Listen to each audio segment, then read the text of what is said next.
It's Dr. Kiki's Science Hour, episode number 24. Up next, Dr. Jack Barth tells us all about dead zones. The oceans are dying. Is it man's fault? Stay tuned. Netcasts you love. From people you trust. This is Twit. Bandwidth for Dr. Kiki's Science Hour is provided by Cachefly at CACHEFLY.com.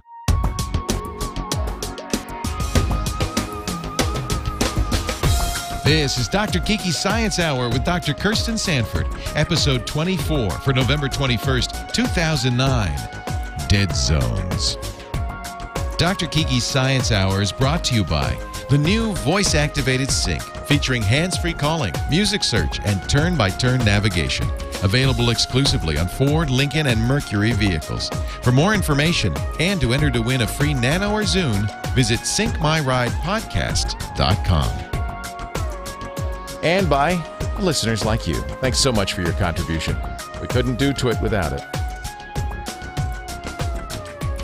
I'm Dr. Kiki, and you are listening to Dr. Kiki's Science Hour. Maybe you're watching live right now. We are talking about dead zones today. That sounds like my brain. What is a dead zone?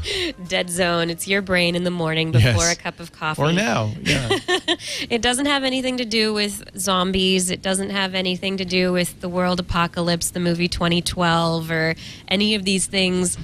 Dead zones are actually here and now, and they are a natural part of our ocean systems. However, they seem to be occurring more and more around the globe. And one of the places where they seem to be happening the most and having a pretty strong effect on the entire ecosystem, on fisheries, is in the Pacific, just off the coast of the Pacific Northwest. And so to talk about the dead zones off of Oregon's coast, we have Dr. Jack Barth with us today. He is an expert in oceanography and has been part of an organized effort to analyze what's going on in the Pacific Northwest dead zones. So hi, Jack. Welcome to the Science Hour, and thanks for joining us. Hi, thank you for having me. I'm looking forward to talking about this with you. Yeah, this is something that I've been following off and on for the past several years, and it just seems like every time I hear something new, it's worse and worse and worse. The dead zones are expanding. It just sounds awful.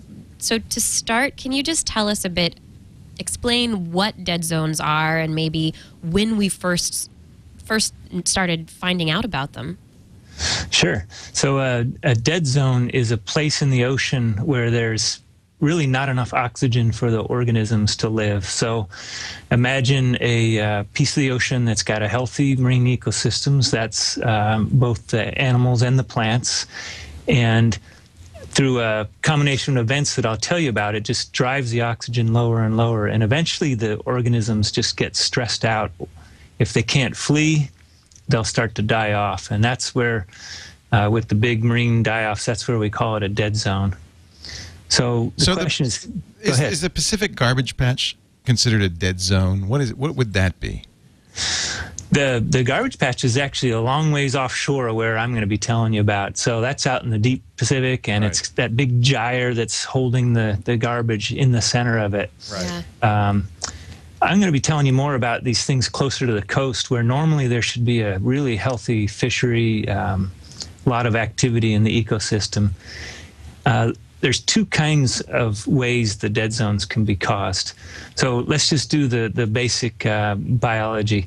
What happens is that organic matter, so algae, just like you'd see in a lake, right? You see a algae bloom in a lake. It's green. That stuff falls to the bottom, and the little microbes chew it up. Yeah. And it's what we call respiration. It's the opposite of photosynthesis. That pulls the oxygen right out of the water. So if you have too much of that organic stuff, that algae, you can knock the oxygen down below the levels where the organisms can survive. Right. So it's like if you were breathing into a plastic bag, pretty soon you breathe in all the oxygen and replace it with carbon dioxide, and The oxygen's gone. It's kind of the opposite of a dead zone initially, though. It's a very successful zone for algae. Yeah. Successful for, yeah, you're right. If you're algae, it's like, hey, this is great. Great. Yeah, actually, that's one of the things that we quickly ran into is that, the Oregon coastal ocean is famous for its healthy fishery and production and all that. So it's kind of a tale of two oceans. So in the upper ocean, where there's lots of nutrients and sunlight and phytoplankton, zooplankton, fish, that's all great. The part that seems to be in trouble is at the bottom. So this is where all that stuff falls down to and gets decayed, and it's that slug of water right on the bottom that's low on oxygen. How large of an area, like how feet, meters, how Sure. large of an area? Yeah, so we've been going to a station right off the Oregon coast. So this is the Highway 101 right along the coast. Beautiful coastal hillsides, and if you just look out maybe a half a mile or so, you'd think to yourself, there's no way there could be low oxygen in that water. But right about a half mile offshore, if you take an instrument and lower it to the bottom in about 30 to 40 meters of water, you'll find that about the lower half has low oxygen. So the whole layer is probably 20 meters deep, 20, 30 meters deep. Wow. So, the size of a several-story building. That's significant. And that's that over a large surface area as well. That's going to have a major effect. There's a lot of organisms that would probably exist within that area, right? Yeah, so, extending beyond that single station, we've gone out with a vessel and taken lots of stations. And in the year 2006, it was 1,000 square miles. So this is not a small area. Wow. No. We have red tides here in Santa Cruz. Is that kind of like that? That's an algal bloom, isn't it? That's right. Yeah. So that's a type of algae that's actually harmful. It has properties that can pull the waterproofing off the seabirds. So that's actually quite bad for that reason. But you're right. You'd see that same algae bloom at the surface. That stuff would fall down to the bottom and contribute to the dead zone. How long have we known about these dead zones? Is this something that, for 100 years we've been aware of this phenomenon occurring, or is this really something that's more recent, or is it just the Pacific Northwest area that's become of concern recently? Yeah, that's right. It's new in the Pacific Northwest, but let me back up a little bit. Okay. I said there's two ways you can get these dead zones. Yeah. The one I described is kind of an open coast, upwelling of nutrients from the deeper waters into the light zone, and everything I described about production of phytoplankton. Another way is to have pollutants and excess nutrients come out of rivers. So that's kind of the classic way that hypoxia happens. And lots of places on the East Coast, the Mississippi River is the classic case. So excess nutrients from agricultural use of land come like out. Fertilizers? Yeah. They go out in the ocean, they fuel the algae blooms. All that excess stuff falls to the bottom, and that's where you can also get a dead zone. Mm-hmm. Now, those type of areas caused by human-caused runoff, we've known about those for 100 years, maybe more. Mm-hmm. If you go to Europe, there's lots of semi-enclosed bays or enclosed bays that have been hypoxic, and the records go back 100 years. So that's not so surprising. Right. What's really new is this, what's happening on the open coast right off the Pacific Northwest. I mean, there's no way you'd think that the water could be stagnant there. It's got to be flushed on and off. Certainly down in your area, it's in California, things are flushed back and forth quite quickly. Yeah, there's a lot of tidal movement that gets things moving, right? Yeah. So I would say it's just the last 8 or 9 years that in the Pacific Northwest it's really come to our attention. Well, you got a lot of attention last month because I saw this in Boing Boing. You said that this dead zone may not be reparable. Well, it's a couple of things. I really think it's going to be there year after year. So it's not a fleeting phenomena. To me, it's really just how low is the oxygen going to be, how big of an area, like we discussed, and how long will it last. If it only lasts for a week or so, that's probably not so bad. But in our worst year in 2006, it stayed around for 4 months. It went to 0 oxygen, which is called anoxia. Yeah. And that had a real extreme effect on the ecosystem. What happened? Well, this is the year when we went out with a remotely operated vehicle and we lowered a camera to the seafloor. First thing you notice in all the video footage is there's not a single fish. Oh. So they've all fled the area. The next thing you notice is the sea anemones, these sort of majestic 2-foot high animals, sort of flopped over, just, without any substance to them. You go further in and we started to see piles of crabs that had been killed off by the low oxygen, worms that had come out of the seafloor and were blowing in the currents, sea stars. These things are the size of a large dinner platter, many tens of years old, dead. So it was really amazing how it knocked down the whole food web in that area. Yeah, and I would imagine any vegetation under the water, everything just dead, and would be dead for 4 months with 0 oxygen going, or having the oxygen level deplete that significantly. I just can't imagine anything being able to survive. Yeah, and we had lots of discussions with fishermen, and what they were seeing. Early on when they saw this happening, they found dead crabs in their pots. So they're commercial fishermen. The crabs got in, but somehow the oxygen went low and they died in the pots. The other stories we get are that the fish that are normally on the bottom are coming up to the surface of the ocean where there is oxygen. That's kind of a refuge for them. So, it's not normal to see these flatfish right up at the surface, things like halibut, that kind of thing. So they're looking for a refuge. Yeah, so you start seeing the signs of the depletion of the dead zone growing, with animals moving to places where they don't normally go. I would imagine that some of the animals, like the crabs, just aren't, and the sea stars, the slow-moving animals, just aren't able to get away from it, or... That's exactly right. So if the fish are mobile enough to get away, so they're moving out to the edges of the low oxygen zone. That's sort of another part of the story, that it's kind of reshaping the distribution of organisms out there. So the crabs are sort of mobile, but if the area is 1,000 square miles, it's going to be hard to get out of the way of that. Interesting story in that year 2006 is that the recreational crab fishery in the bays was phenomenal.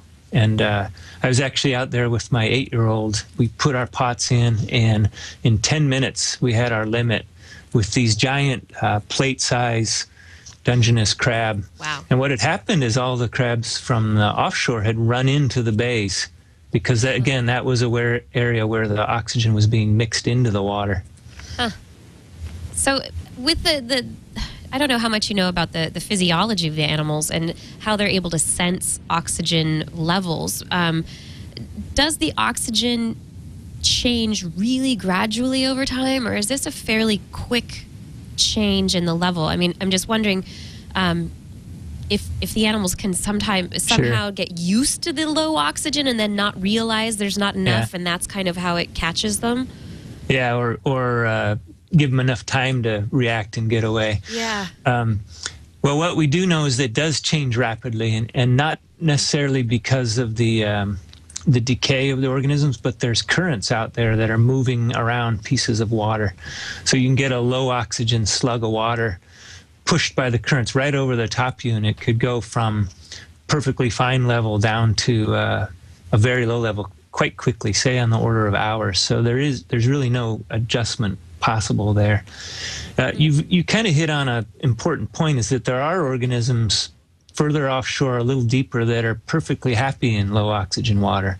They've evolved over their lifetimes and through evolution to handle that.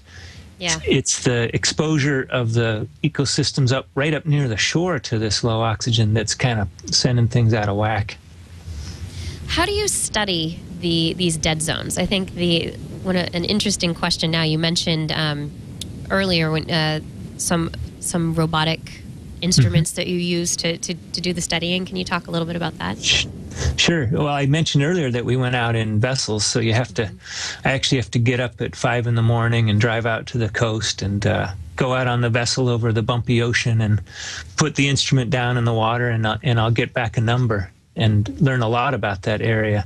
But what we've been doing that's brand new is to send out robotic explorers to let them do the exploration for us. Because they don't complain at 5 in the morning. That's right. The best thing is they don't get seasick, and most of us still do. So these guys are about 8 inches across. They're a cylindrical tube with wings on the side. And we have a couple of Pentium computers in there. And we can program them to change their buoyancy. That is, are they heavier than the surrounding water or lighter than the surrounding water? And then with the wings, they translate that up and down motion to a sideways motion. And that's what we call the glide. So these are called gliders. Mm-hmm. And they go from the sea surface down to right near the bottom, so a couple meters off the bottom, and then back up again in a kind of a sawtooth profile over and over again. And they carry a GPS antenna. When they surface, they stick that antenna out of the water. They find out where they are. And then they have an Iridium cell phone, so they can call back to my desk in my office. And they say, hey, here's where I am. Here's the most recent data. Are you happy with where I am, or do you want to go somewhere else? And I or my students can get on the computer and reprogram where they're going to go. And they'll merrily go out their mission for 3 weeks to a month. They run on very little energy. We use actually C-cell batteries, so the same battery that are in your flashlights. Really? We use 250 of those C-cells stuffed in this tube. It's pretty amazing technology. We can measure temperature, salinity, the amount of chlorophyll in the water, which tells us the algae content. We can measure dissolved oxygen. All that stuff can be sent back through the Iridium satellite cell phone back to shore. Is there any kind of problem with, having normal C-cell batteries inside of these things? Is there any problem with water getting in, any leaks or corrosion or any of the toxic battery chemicals leaking out? Yeah. So first of all, these are, as you say, they're pressure vessels, so they can go down to 200 meters or 600 feet. So that's about 20 atmospheric pressures. So we definitely don't want them to leak. They have very durable seals on them. So we have had some leaks though. But imagine only, say, a teaspoon or so of water. We've never had anything catastrophic, knock on wood. But knock on wood. But I think what you're referring to, and this is right on the mark, is we'd really like to use lithium batteries, like are on your laptop computer, and that would extend our life by double or 3 times. But they do have had some troubles with outgassing, and you've got this inside a pressure vessel. So we want to be a little careful as we change from alkaline C cells to lithiums. There's an NSF website that I've been trying to get Leo to bring up. I don't know. Trying to find it. Just tell me. I have a bunch of NSF links. Which one is it that you want to? NSF.gov news special reports. Got it. Science Nation. That one. Dead zones. Coming up right now.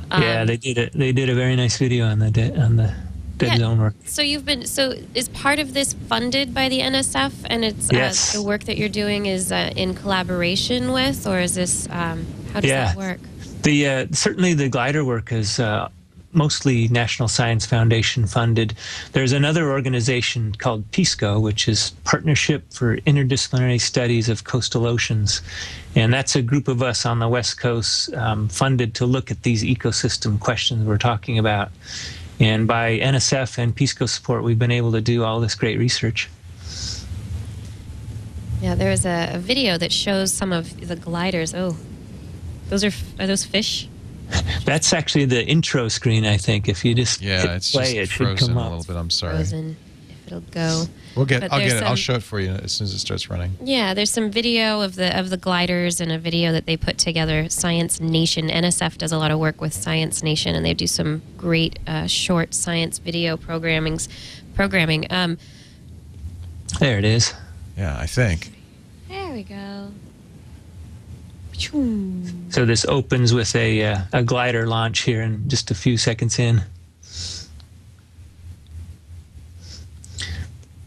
I'm not sure if you're going to play the narration, but we're out on our 54-foot boat, the Alaka. That's one of the gliders.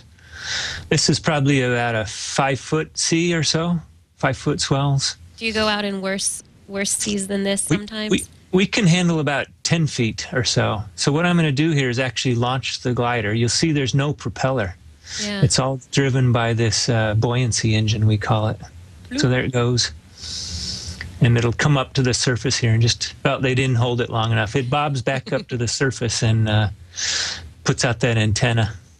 Oh, So this is an underwater animation of the glide path.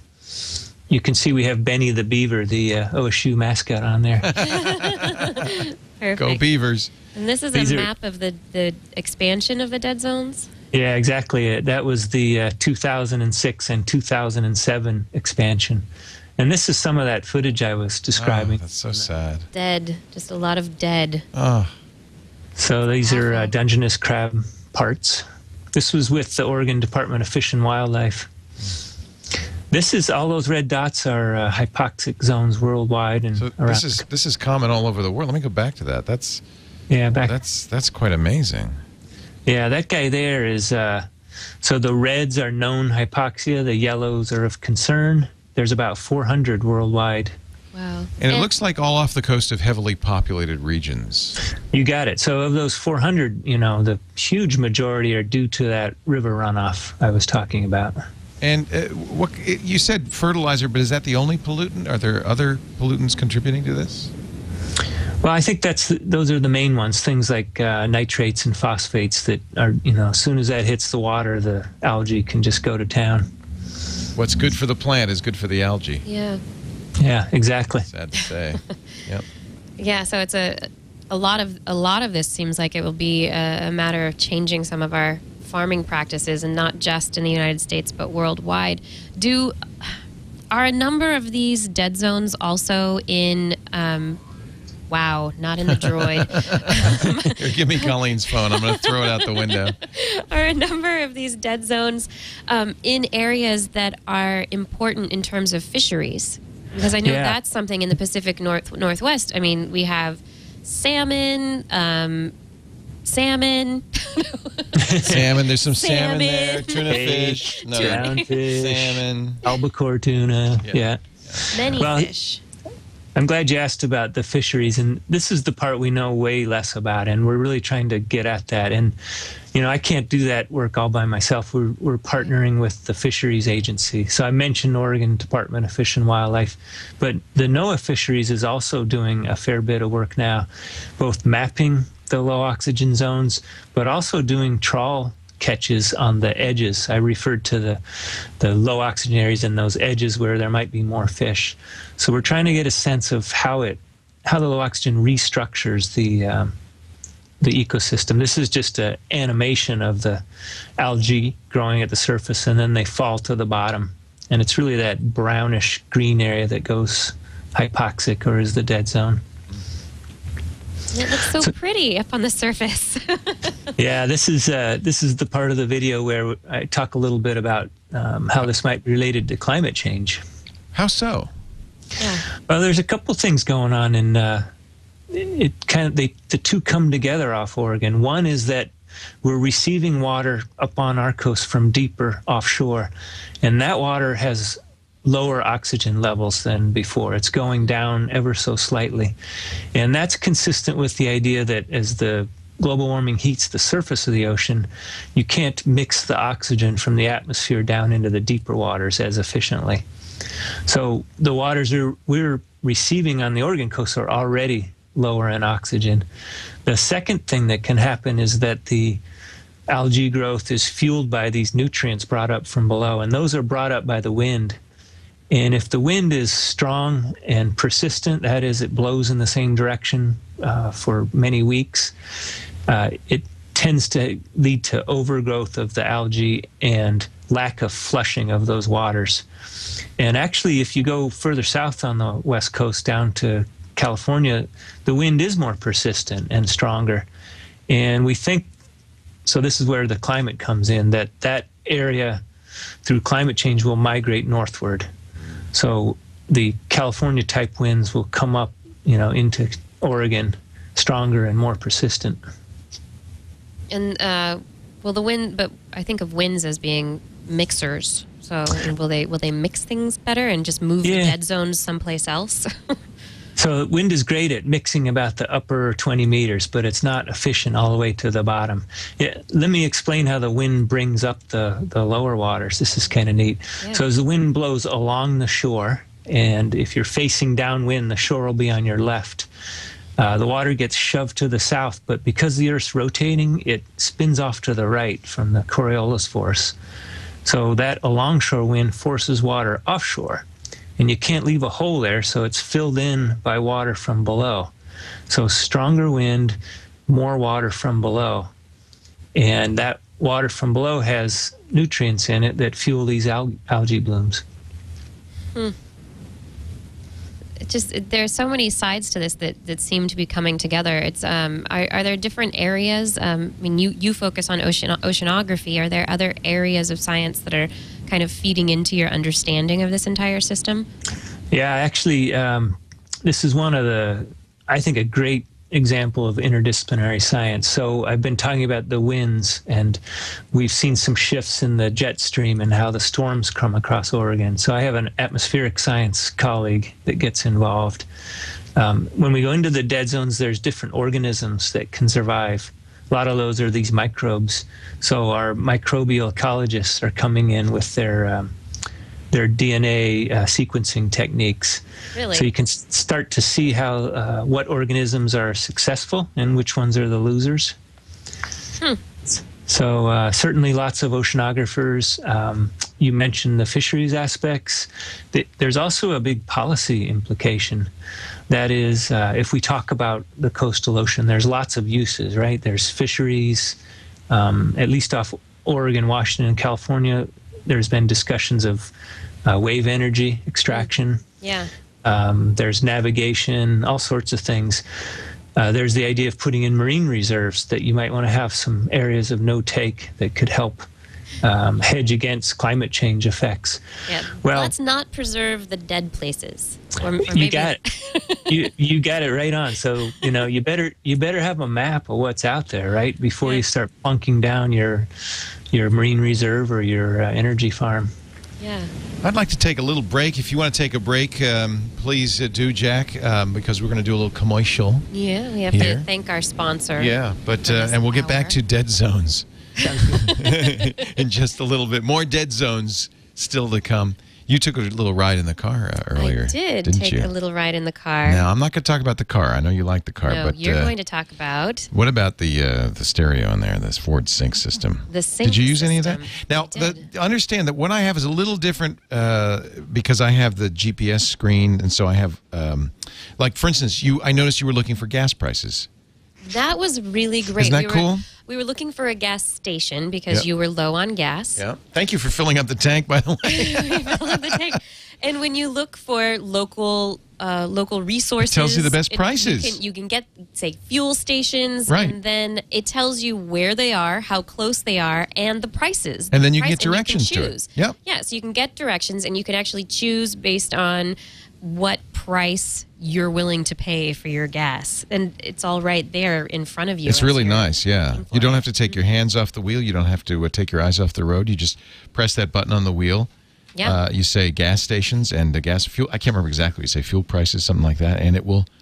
You can say directions, and say directions to a restaurant or directions to home or to school. You could say, call Dr. Kiki Yes. I think you're Dr. Kiki in my phone book. So call Dr. Kiki and it calls you. I can say, call Dr. Kiki on her cell. And suddenly you're talking to me. It works. I noticed when you got in the car, my audiobook started reading. Wasn't that cool? Your audiobook started reading. So, and we were synced to your Bluetooth on your phone for several hundred feet out down the street. I think the phone was in the car, actually. Oh, no, so that's I don't think it was. It wasn't? Oh, how funny. I took it out. Yeah, the Bluetooth goes a long way. But so that's what you were hearing was the audiobook that I have on my iPhone. So it works with iPhones, it works with iPods, it works with Zunes, it works with almost any device that has USB. So if you looked in, I didn't show you, but you look inside in the center place, there's a little fold-up lid, and inside there's a USB jack and a standard audio mini plug jack. So any device that has headphones, you could plug into it. But if you've got a USB connector for it, it will index the files on there so you can say, play the Beatles, and it knows that this is the Beatles, and it'll play it on that device. That's great. It's just remarkable. I want you to try Ford Sync. Go to your Ford, Lincoln, or Mercury dealer and take a look. And you can also win a Nano or a Zune. They're giving away 15 Nanos and 15 Zunes to kind of let everybody know that it works with the Nano and Zune. If you go to syncmyridepodcast.com, syncmyridepodcast.com, you can find out about Ford Sync, and you can find out how to win a Nano or a Zune. They're giving away 15 of each between now and December 8th. I'll tell you how to do it. You say, it's listening to Dr. Kiki, learning about the dead zones. We've really got to do something about this, and then just put hashtag #Sync My Ride Podcast. That's it. You're automatically entered. And I just got an email from somebody who's listening a couple of days ago and I think he won a Nano. That's so great. It's very cool. Tweet to win. It works. It works. #Sync My Ride Podcast on Twitter, or just go to syncmyridepodcast.com to find out more. And the next time you rent a car or you go to the dealers, ask for Ford Sync. You liked it, didn't you? Oh, I did. I'm really glad you got a chance to Enjoyed see it. Yeah, I'm really glad you got it. It made me want to play with more. Yeah. Colleen was good. She was doing a good job. But you never take your eyes off the road. You never take your hands It was off the wheel. good to have a co-pilot. Yeah. Someone else who could push the buttons and pay attention to that while I was not hitting your car against anything. Thank you for not doing that. Yeah. I really do appreciate that. It'll even read text messages to you, so you don't have to pull out your phone and look at it. Oh, that's fantastic. On phones that works with. It's a Bluetooth profile that not all phones support. SyncMyRidePodcast.com. We thank them so much for their support. Thank you. Of Dr. Kiki Science Hour. Yeah. Thanks. Our guest, Jack Barth, is an oceanographer at Oregon State. He's a beaver. He is. And He is. and we've been talking about dead zones. Sometimes you call them is it OMZs, Jack, that you call them? Yeah, we use that for oxygen minimum zone.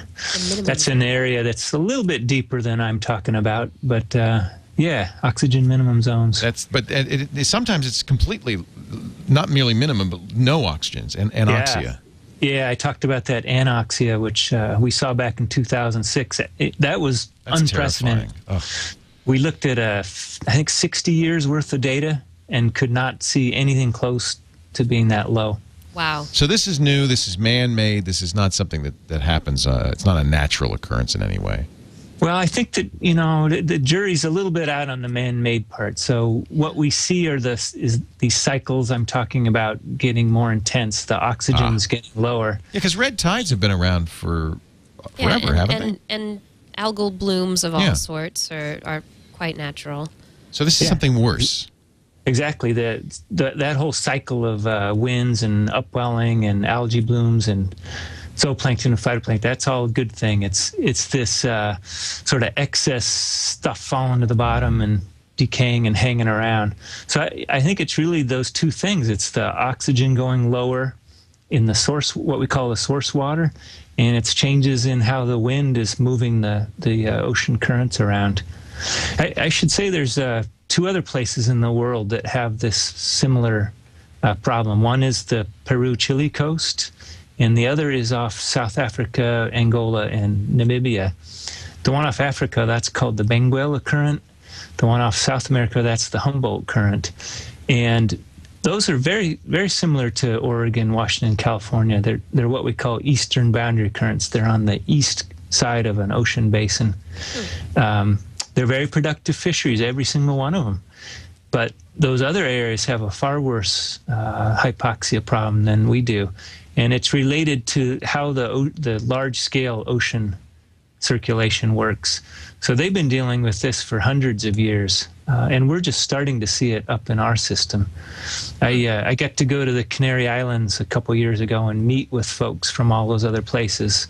And we put all our data on the table and just started comparing things. We off the West Coast here in the U.S., we're kind of looking at what they had already been seeing. Are we seeing, I mean, you say that it's part of the greater ocean circulation. This is, I think, probably inspired by movies like 2012, The Day After, The Day After, The Day After Tomorrow. Yeah, right. But there's the question of the slowdown of ocean circulation currents as the climate changes, as we have changes in carbon dioxide and more water diffusing, basically just shutting down the system. And the Atlantic is where we're most concerned about that oscillation current driving down. Are these signs of things like that slowing down? Is that linked at all? Yeah, so the slowing down that you're talking about is definitely most important in the Atlantic. What's happening is the deep water in the ocean is only formed in a couple of places. One of them is in the North Atlantic. That water then sinks. It's cold. It goes to the equator, and it comes back up, and then the warm waters go the other direction from the equator back up to the pole. And that's what kind of makes the temperature more uniform on our planet. And with the melting of the ice caps and the capping off of the northern latitudes, it's harder to form that deep water. So that's where that slowing down comes from. Now in the Pacific, we don't have any deep water formation up in the north, so we don't have that same overturning cell. So in our case, it's not really the slowdown of the deep currents. It's more of the changes in the wind that I described, and also the lower layers just having less and less oxygen. Are there any good sides to studying these dead zones? I mean, there's a lot of, I see a lot of, okay, there are more and more of these. We're seeing them getting bigger. They're getting worse. Is there an upside to this at all? Sure. Well, you hit on it earlier. There are areas that have recovered from hypoxia in these areas where you can change land use management and use less fertilizers. That's something that there's cases that have recovered. For places that do have river runoff or sewage problems, we can do something about that. For our open coast, more natural phenomena, we don't know all the fisheries impacts, but as we get more information, we can certainly learn to manage or adapt around this phenomena. It's as you said, you wouldn't place a marine reserve in a dead zone. You wouldn't want to. You wouldn't set the fishing grounds, based on those maps without knowing enough about those regions. Are we, when we talk about the fisheries, especially in the Pacific Northwest, are you seeing any trends? Are you seeing populations of fish that we depend on for food, or are they moving elsewhere? Are you actually noticing stuff happening that we should be concerned, or that we actually might be able to moderate in some way? As I said before, the fisheries is such a harder connection. We don't have any data right now that shows a trend in the fisheries. Let me tell you about the crab fishery. Is that the low oxygen happens mostly in the summer, in the late summer, and the height of the crabbing season is in about a month or so from now. So there's kind of a disconnect in time. And we don't really know enough about getting from point A to point B. How does the low oxygen affect that harvest, a couple months later? I think as far as where the fish are, the ones we depend the most on, the salmon, the hake, the groundfish, etc. That's stuff we're just getting some information about. It's a really hard problem because you got to go out and either catch the fish and count them, or you have to do it acoustically. Yeah. Are we able to predict at all how, say, next year's dead zone is going to be? Yeah, we've been working really hard to make a simple predictive model. And so you take those two ingredients I talked about, the low oxygen offshore that we can measure, say, with the gliders, and then you have some measure of the wind. And we'd probably get that from a numerical weather forecast. And we've put together a model based on those two, and we can get about 90% of the variation. Huh. So we think there's a hope for a predictive capability as we come into that summer season. Yeah, are you going to be are you going to be increasing the number of monitoring stations that you have along the coast, I could imagine if you're looking at different areas and sensing what's happening there in terms of currents and chemical makeup, oxygen, other molecule, other components, nitrogen, phosphorus, all sorts of other things. If you're monitoring those and you're plugging values into your algorithms, you'd probably be able to get a sense of like, okay, this is going to happen sometime. Yeah, I tell you what was really heartening is after we made some of the first measurements and got the word out, it's the amount of research and instruments in the water has just exploded. Oh, wow. We've got Washington State colleagues, our California colleagues, certainly in the Monterey Bay Area, are keenly interested. We're getting more of these gliders out measuring things, and the National Science Foundation just funded a very large ocean observing system to go in off the Pacific Northwest. So it's a platform for people to plug in the sensors you're describing. We can measure nitrate, we can measure the pH of the water. Yeah. So that we're really, I think, starting to pay better attention to this, this amazing resource that's in the ocean.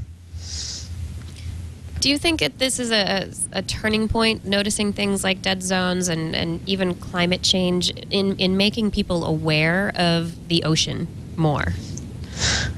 One of the things I enjoy about my job is talking about the ocean, and it's just amazing the audiences around the state or around the country, just this rapt attention with what's going on in the ocean.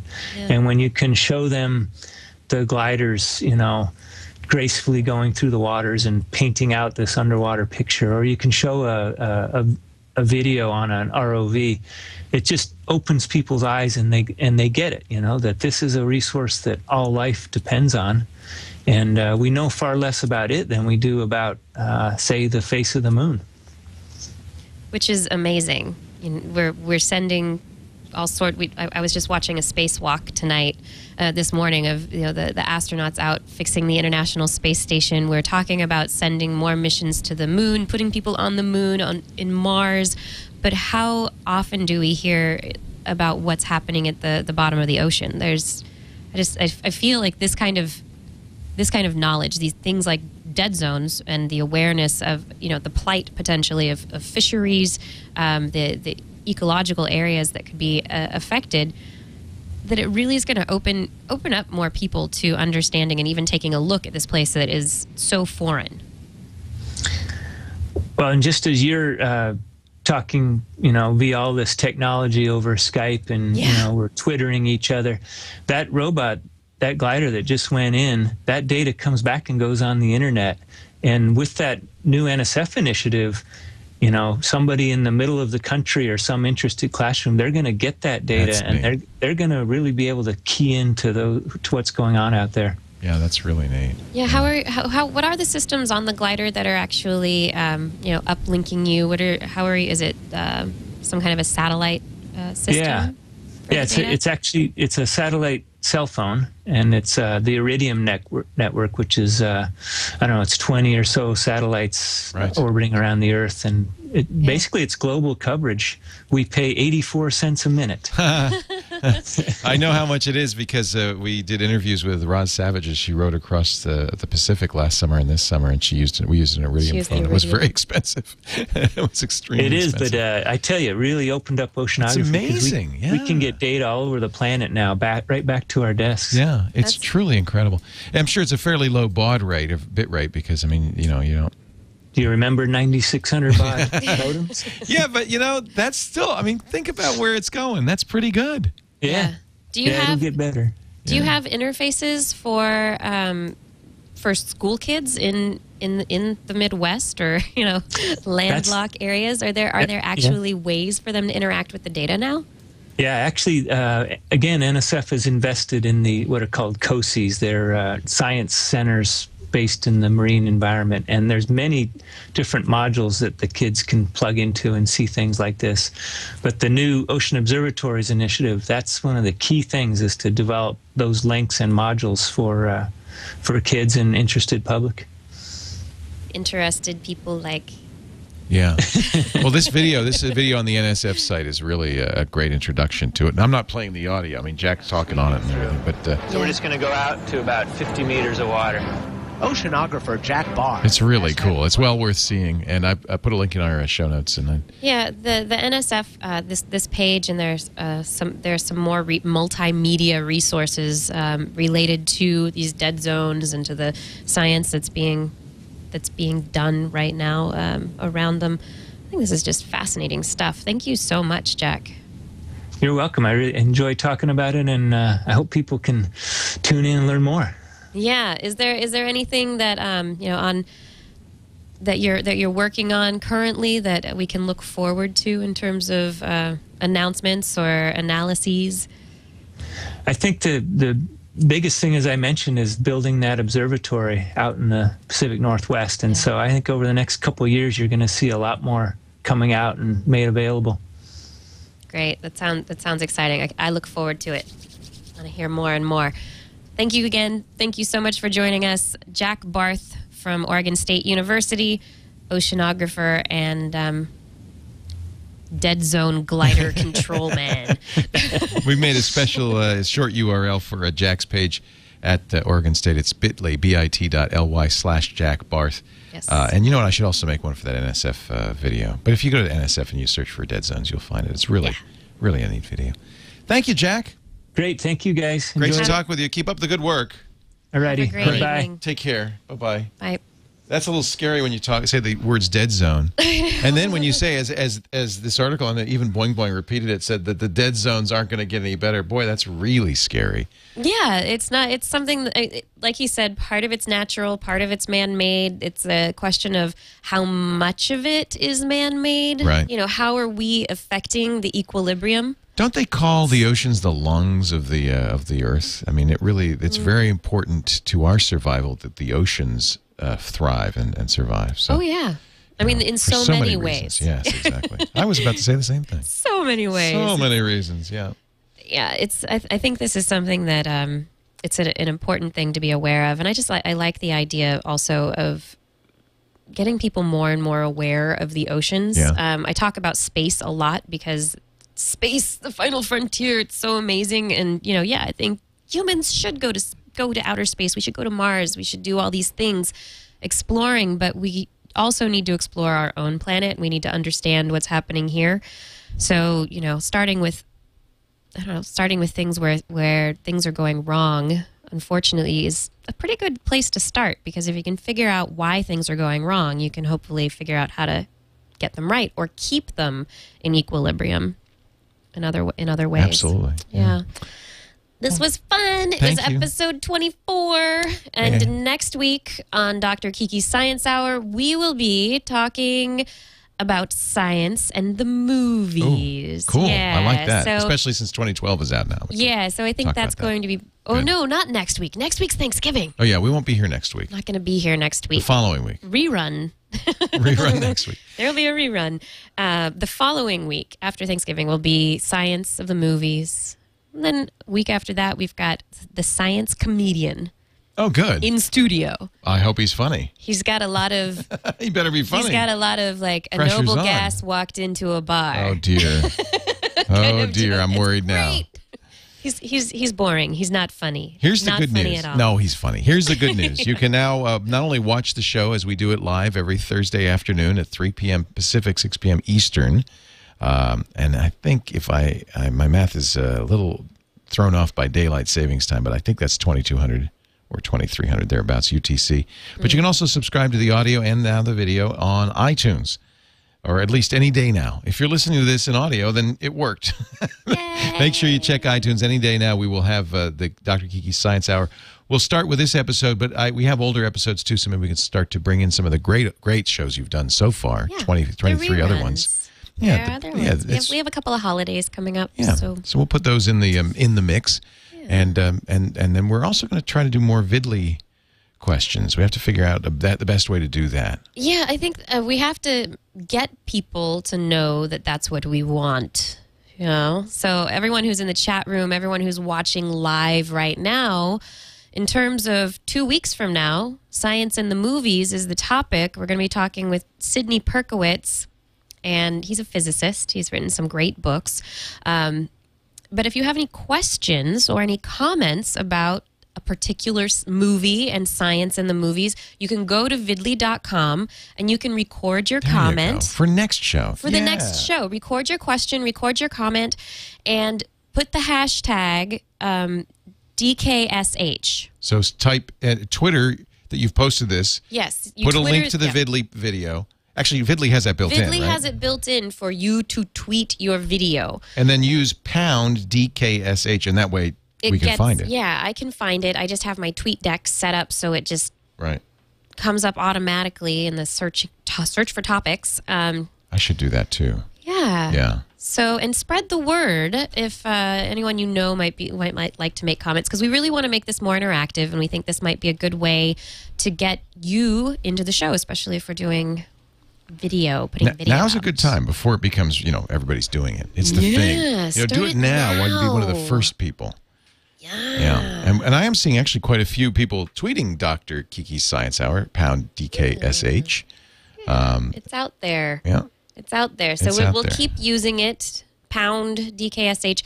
I don't know, maybe you have your MacBook open. Do you want to do a quick little Vidly video and run people through the process? Since it's all, can you do that? Sure. Since it's Should we all make a right there should on we the make screen. A Vidly? Yeah, and people can see how to do it. Okay.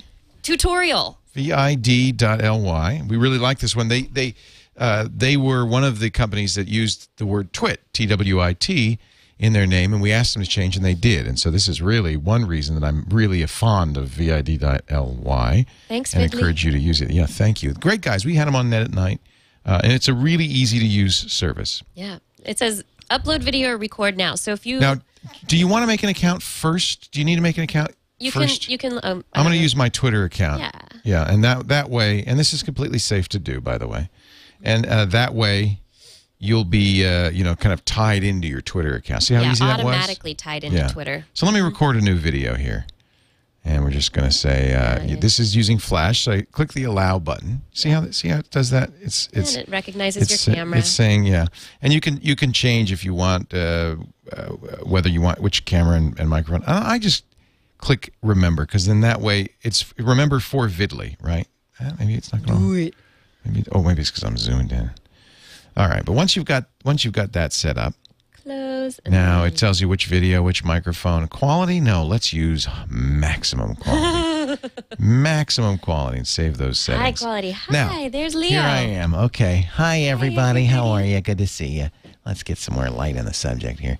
All right. You ready? Okay, here we go. 3, 2, 1.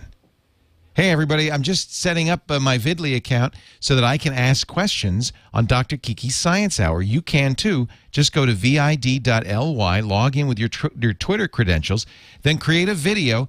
Most laptops now have cameras and microphones, so it's just this easy. And make sure when you tweet it, that's one of the things Vidly will do for you, you add the hashtag pound DKSH. That's pound Dr. Kiki Science Hour. That's the acronym. Yeah. The next show, we're going to be talking about science in the movies. So if you've got, what's your favorite moment of science in the movies? Or how about your favorite science boner in the movies? So often they really get it wrong, don't they? Why don't you do that? Just make a video and tweet it with the hashtag pound DKSH. You can do it on Vidly right now, vid.ly. It's free. Bye. Yay. Okay, so I'm stopping that recording. And now I can play it back just to see if it worked, right? Yeah. Hey, everybody. I'm just setting up my Vidly account so that I can ask questions on Dr. Kiki's Science Hour. You can, too. Just go to VID. So there you go. I'm going to save that. Yep. Yeah. Okay. All right. And now I can tweet it. And it just opens up a tweet window right showing, there. Okay. Let's see. Ask Dr. Kiki a question. Actually, let me pose it like this. What's your favorite science boner in the movies. People know what that means, right? Sounds a little rude, but I mean, like a mistake, right? Send us a video from http://vid.ly, and we'll use it on Dr. Kiki's, I'm running out of space, show. And then I'm going to press upload video. So I made it within 140 characters. And, your video was successfully uploaded, but that was fast. Yeah. Wow. It's like, and... Boom. Do you think it's already tweeted? That can't be. Pretty Let me log into my Twitter account. I can't believe it would be that fast. What? My God. That was fast, That right? was fast. It's already there. Look at that. And then if you click the link, see, people will get to watch it, and you can retweet everybody, it. I'm just setting up my Vidly account so that I can ask questions. You can take the video and get an embed code, so you can even embed the video in your website if you have a blog and you want to put it in your blog. The way we're going to use this, we're going to use it on the show so that people, can basically be a part of the show. And it's nice because you get video now on the show. So, I mean, look how this looks. We go full screen on it, so you'll be on Twit Live. Just go to vid.ly, log in with your... Well, yeah, I mean, I just did it right now. Okay, so... I like it. Yeah, that was good. I'm glad actually you suggested that we demo it, because that really does make it a little bit more straightforward. Yeah. We'd like to get you on Dr. Kiki's Science Hour next time. We would. So, Kiki, can I have my car keys back? Because I gave them back to you. Oh, wait. No, I'm holding them ransom. You gave them back? You're holding them ransom? I want my car! Which is it? All right. No, I'm going to go drive it right now. Thank you for filling up the gas. I'm sure Colleen used her company credit card. She did. So it's okay. It's all good. I paid for it. I probably bought you a burrito, too, I'm thinking.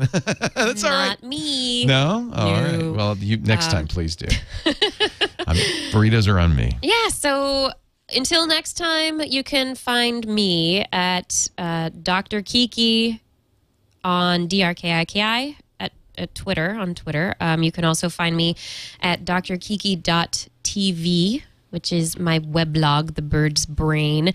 And This Week in Science is another radio show that I do all about science every Tuesday. And you can find that at twis.org. So those are the places you can find me. And until then, I'm going to be gone for a couple of weeks because it's the holiday. Well, have a happy Thanksgiving. You're a bird scientist. You probably don't eat a turkey for Thanksgiving. I don't eat a turkey for Thanksgiving. You love birds. You wouldn't want to eat a bird. I've experimented on too many birds in my life. You want to eat one. It's just, I think there's certain laboratory odors that are I feel the same way. I know exactly forever. how you feel. That's why I won't eat a tofurkey. You enjoy your tofurkey. I won't do it. Have a wonderful Thanksgiving, and we'll see you next time. I just have everything else. Yeah, the cranberry sauce. Yeah, there's all sorts Sweet of other good candied stuff. yams. Pecan pie. Pumpkin pie. Just going to eat pie. We'll see you next time with a fatter Dr. Kiki and Leo on Dr. Kiki's Science Hour. Bye-bye.